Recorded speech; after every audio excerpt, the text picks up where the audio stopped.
I'm Pat Dooris. Welcome to The Story. Well, this is the day after elections in Oregon, and the dust is beginning to settle, at least a little bit. Here are the latest numbers in. It looks like we will have a new district attorney in Multnomah County. That's a big deal because that role is the top local law enforcement job. So we're talking with the likely winner, and that is our big story tonight.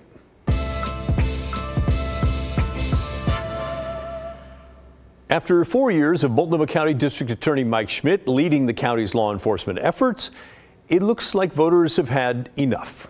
Back in 2020, Schmidt rode into office with a 77% vote as a criminal justice reformer. He won election just a week before the murder of George Floyd in Minneapolis. Now he will be replaced by a veteran prosecutor from his own office, Nathan Vasquez. Now listen, even if you don't live in this county, you should care about this, because as the top local law enforcement official in Oregon's most populated county, the Multnomah County DA does have a big impact. This morning I had a chance to talk with Nathan Vasquez. The first thing I wanted to know, what happens next? Because he doesn't officially take office until January. And as we're talking now, it's 11 in the morning and we don't know the results from the 6 p.m. vote count, but it is looking like it's going to go your way. If it turns out that you keep this lead, what happens over the next 6 or 7 months for you?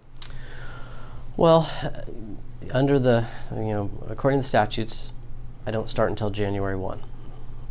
But I will be working very hard to both help start looking at how do I create the healthiest office possible, but also what can I do to build a strong relationship throughout the community. Even for those that didn't vote for me, I want them to be a part of this kind of movement forward. And so the next 6 to 7 months will be a lot of building that collaborative efforts throughout the community with community-based organizations, with law enforcement, with business. The idea being, let's all come together and move forward. And if the incumbent does not hand over the reins early, for example, will you still be assigned to try cases and things like that? Yeah, absolutely. I mean, I'm dedicated to my cases. It's a commitment I make to each and every victim and their family that I'm not just their DA for that case. I'm their DA for life, and I will always answer their calls. I will always serve them. And the murder cases I have right now still are going to be the top of my mind, and I'm going to be working on those even while doing, this other prep work. So it is something that I take to heart as being dedicated to those victims and their families. By the way, the incumbent Mike Schmidt says he does intend to serve out the end of his term. Okay, so even after he becomes the new district attorney, Vasquez will keep prosecuting the murder cases he has now. I'm told he has 2 cases, each involve a double murder. Now, those cases can stretch on for years, so it's going to be kind of interesting to see how he juggles that workload. By the way, he rejects the idea that this election sends a message to the nation about progressive justice reform candidates like Mike Schmidt being ousted. I'll also tell you a lot of other folks think it is exactly what that message is. But Vasquez says this really is more about what's happening locally. Well, I think this very much locally is a situation where the voters are saying they expect and demand more out of their public safety system. They want a functioning system, one that they can count on when they call 911, that all the way through the process, to police response, going into the courts, that their public safety system is going to serve them. And this, what I've heard repeatedly out in the community, is that they want more than what they're getting right now. And so locally, this is an opportunity for us to come together, build back a strong professional office that can deliver public safety. And I knew you'd said before the election that when you were out campaigning, it was surprising, or maybe it was interesting, that you would knock on doors of people who would say, look, I'm pretty out there on the left, but enough's enough. Yeah, I mean, what people repeatedly told me is they just felt like as a community we had lost our way in a lot of different areas, but in particular when it came to a lack of accountability in the community and the open-air drug use and open-air drug dealing. Those were kind of the repeated themes I heard out on the campaign trail, and it's something that I'm dedicated to, making real changes in those areas. What do you foresee as far as cracking down on drug dealers? Well, I think first and foremost, it's going to take a dedicated partnership at multiple levels. At the everyday street officer, to detectives, to the U.S. Attorney's Office. It's going to be building partnerships and actually going out and aggressively seeking out and attacking, that issue particularly. We were talking a little bit before off camera about people dealing fentanyl to kids where there's a fatality. What's your feeling on that? Well, as I said in our debate, is if that occurs, that person absolutely needs to go to prison. I have zero tolerance for that, and I think our community as a whole demands and expects that our children are safe. And so it needs to be a clear message that any type of activity that even comes close to that is going to be met with swift action by my office. Okay, so we've heard that Vasquez will continue to prosecute murder cases in court, the ones he's assigned to now, even after he's sworn in as the district attorney. That's done in other counties, by the way, around here, but it's been decades since that has happened in Multnomah County. He also has no tolerance for drug dealers selling to kids and will come after them hard if their drugs kill someone. He also plans to rebuild the DA's office and bring back accountability to the community. He also told me he thinks major changes in bail rules are needed so that judges can hold some people longer after they're arrested. And when it comes to bringing down gun violence, Vasquez says felons need to be held accountable when they're found with guns, and he intends to work with federal officers to help get more guns off the streets. So what do you think about all this? Are you looking forward to 4 years with a new district attorney, or do you worry about what's ahead? And tell us why, will you? Let us know. Send us an email. The address is thestory@kgw.com, or call and leave a voicemail. The number is 503-226-5090.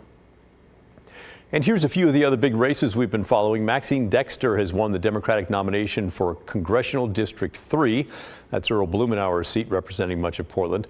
Unless something, truly wild happens in November, she's very likely going to Washington, D.C.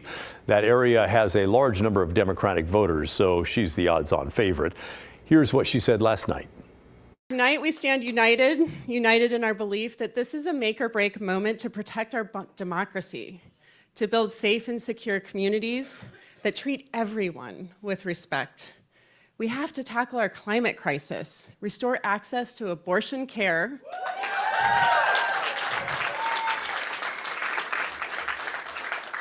and build an economy that truly works for everyone.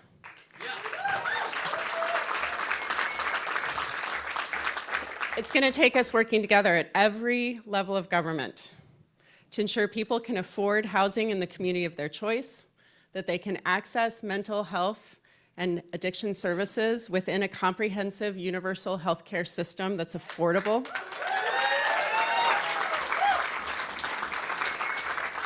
We do not have a moment to waste. Dr. Dexter went on to say that she wants to focus on protecting democracy from extremists and getting Joe Biden reelected. And she thanked Earl Blumenauer for his work in the 3rd District. Thank you for your decades of service to our community and our country. You've shown that you can be an unwavering progressive while still working with others to protect public lands, improve our infrastructure, and stick up for working families. Over to the 5th District now, which covers some of Clackamas, Marion, and Deschutes counties. Janelle Bynum won a decisive victory over Jamie McLeod Skinner. Bynum will go on to face incumbent Republican Lori Chavez DeRemer this fall. Chavez DeRemer flipped the formerly Democratic seat 2 years ago. Washington isn't working for folks here in Oregon, and in fact, Lori Chavez DeRemer and her Republican friends barely get any work done at all. I called some of my colleagues, former colleagues in Washington today, and they were like, I don't know what I'm in for today, but it's going to be a ride. When you show up at work every day and you never know what's going to happen, that is very disenchanting, and that's not what should be happening in Washington. We should have a lot of work to look forward to. So when I am elected to be your next Congresswoman, I'll put in the work. I'll put in the work each and every day for you, your families, and our future. I'll protect access to safe and legal abortion care. I'll work to find solutions to the housing crisis. I'll fight to bring good-paying jobs home to Oregon and support Oregon's economy. And on the other side, Lori Chavez DeReamer's camp sent out a statement saying, as an independent voice for Oregon, I've worked across the aisle to lower costs, tackle the fentanyl crisis, and reduce crime. I'm honored to have such a strong coalition of support from Oregonians of all backgrounds, Republicans, Democrats, and independents, and I'll continue fighting tirelessly to grow our movement so that we can keep building a better Oregon by advancing common sense solutions. Now back here in Multnomah County, we're keeping a close eye on a couple of county commissioner seats. Right now, both the District 1 and District 2 seats appear to be headed for runoffs this fall. No candidate has won either seat outright. In District 1, it's close between Megan Moyer and Vadim Mazursky, but neither has reached the 50% needed to win the race outright. And in District 2, there's a three-way race between Shannon Singleton, Sam Adams, and Jesse Burke. Adams and Burke are neck and neck. The top two candidates will go to the runoff. And some interesting stuff happening over in Clackamas County. Clackamas County Chair Tootie Smith appears to be falling to former Sheriff Craig Roberts in her re-election bid, failing to keep her seat. If Roberts can hold on to more than 50%, he's going to win this seat outright. But if not, the two will then go to a runoff in November. And controversial incumbent Mark Scholl needs to put up a good fight to hold on to his seat. Right now, he and challenger Melissa Fireside are nearly tied, and they'll go to a runoff. Scholl has survived an earlier recall attempt and was censured by his own county commission for racist posts on social media. And Chair Tootie Smith actually called for his resignation in 2021. A few more. Your Democratic nominee for Oregon Secretary of State will be Tobias Reed. He's the state treasurer now, but he's term limited. On the Republican side, State Senator Dennis Lithicum has won the nomination. Now, that's an interesting pick for a person who would be in charge of Oregon's elections. Why, you ask? Well, because he's filed several lawsuits to end Oregon's vote-by-mail system, citing conspiracy theories and voter fraud. And, by the way, he cannot run for re-election in the Senate because of his participation in the Republican walkout last year. And last but not least, in our political roundup, one more county has voted to support moving Oregon's border with Idaho. Crook County became the 13th to formally vote to allow the county to join the Greater Idaho movement. On the bond measure front, after failing 8 times, yes, 8 times, the Jervis School District finally now does have their bond. The district said they were going to have to close if Tuesday's bond measure failed again, but it didn't. As Thomas Schultz tells us, the measure will bring critical repairs. I am surprised. On Tuesday night, voters in the small town of Jervis did something they hadn't done in more than 30 years. Passed a bond measure for infrastructure upgrades at their schools. They recognized that it was time to make a major investment in our district. A $28 million investment, which doesn't come a second too soon. On Tuesday, Jervis Elementary's boiler went kaput, leaving the school without heat and leakage in the boiler room. Now, we're going to be able to replace the entire system. And they can finally build a brick and mortar middle school and replace roofs at the elementary and high school. It's been a long time coming. So long, the district planned to close down if this bond didn't pass. Jervis tried to pass a bond for infrastructure upgrades 8 times. Each time, it failed before Tuesday. It feels surreal. It's kind of hard to believe that it passed after so long. And Christina Leimbach has 2 elementary schoolers in Jervis and can't imagine sending them anywhere else. It feels like family. And Jervis is far from the only district that was successful in passing a bond this go-round. Schools from across Oregon were also able to pass measures for things like teacher pay or construction too. Big picture, funding measures did pretty well. John Horvick studies polling and says more measures for services are passing. I do think that since COVID, that there's been a recognition that investments in public services has great value. Leading big cities like Portland to easily re-up on a teacher levy, which pays for hundreds of teachers. In small towns like Jervis, to pass a bond for the first time in decades and save its schools. I think that you would really consider it a landslide. Thomas Schultz, KGW News. Thank you, Thomas. Still ahead on the story. Our series on wildfires in the Northwest continues. Tonight, we're looking at how fires start and going along with fire investigators to see how they figure out what caused those flames.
Environment Northwest series, Living with Wildfires, continues all this week. Do you know about 90% of wildfires are caused by humans? And despite repeated reminders, those numbers are actually increasing. Tonight, meteorologist Leah Pizzetti looks into a spike in human-caused fires and how investigators find that ignition point and the cause. I'm standing in the burn scar of a 2022 fire near Ellensburg, dubbed the Vantage Highway Fire. Clues discovered right here are what helped investigators figure out what happened here and shed light on a big picture issue in the Northwest. Christine McCroskey proudly shows off her property. Figured we'd come around this way for a different view. In sync with her shadow is her pack of rescue dogs. They're usually off hunting mice. They think they're cats, I guess. I don't know. Critters are her closest neighbors here, just outside of Ellensburg. Because I could walk over the hills, run across jackrabbits. The miniature dwarf rabbits live out here. Her little slice of peaceful heaven quickly became hell on an August day in 2022. It was one of the worst days of my life by the end of it. Ultimately, more than 30,000 acres burned. It was dubbed the Vantage Highway Fire. Huge fire advantage right now. Department of Natural Resources Wildfire Communications Manager Ryan Rodrock was there the day the fire started. And so it's just a matter of footwork going up and down along the ground until X marks the spot. He describes the process of investigating the cause, which starts immediately. Once they identify that general origin area, they will flag that off and treat it like an active investigation scene. In this case, they quickly got to the bottom of it. A line in the brush pointed to the clues. The general origin area is pretty obvious. You can see the delineation where the sagebrush essentially turns off. And then it was just a matter of determining what that specific ignition source was. And that got down to just good old-fashioned investigative footwork of our investigators walking back and forth through the black until they were able to find that specific spot where there was a lit cigar on the ground. A story confirmed by Christine, whose vantage point for the Vantage Highway Fire answered the burning question. I was up on an excavator and I was looking out towards the road. And I saw a car going really fast, which caught my attention. And then I saw an explosion of flame. And this isn't unique.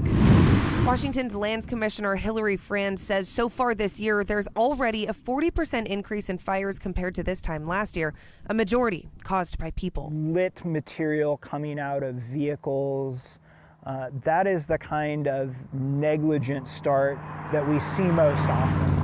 Across the Northwest, in states like Washington, Idaho, and Oregon, a vast majority of wildfires are caused by humans, anywhere from 80 to 90%.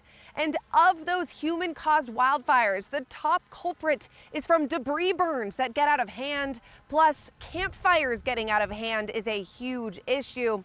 In addition to that, vehicles that drag chains or throw cigarettes out the window are a massive problem, plus mechanical issues, people doing work in fields like mowing or working with a chainsaw.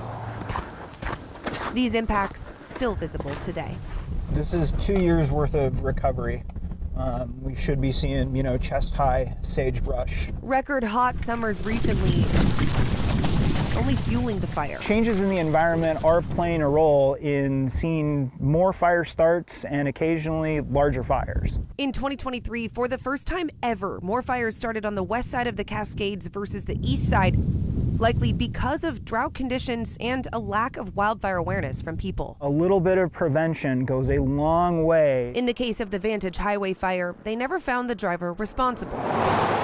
But if they had, they would have held them financially accountable. Took about 11 days to get it fully contained. Over 150 fire staff. At the end of the day, the fire burned over 30,000 acres and ended up costing the taxpayers of Washington over $7.5 million. It's more than just numbers for Christine. It turned her heaven into hell. But these fires go up so fast, you can't stop them. It's in an instant when that happens. So they plead. We all have, I think, a responsibility to make sure that we aren't that spark. Asking for people to help protect this peace. This fire didn't have to happen. For Environment Northwest, I'm meteorologist Leah Pizzetti. When we come back, we're taking a look at the ocean and the rise in sea urchins. Turns out it's not great news for the gray whales. Researchers from Oregon State University explain why, coming up next.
New research this evening from Oregon State University is giving us a little more insight into a growing number of sea urchins along the coast and how they're impacting other species. Everything's connected.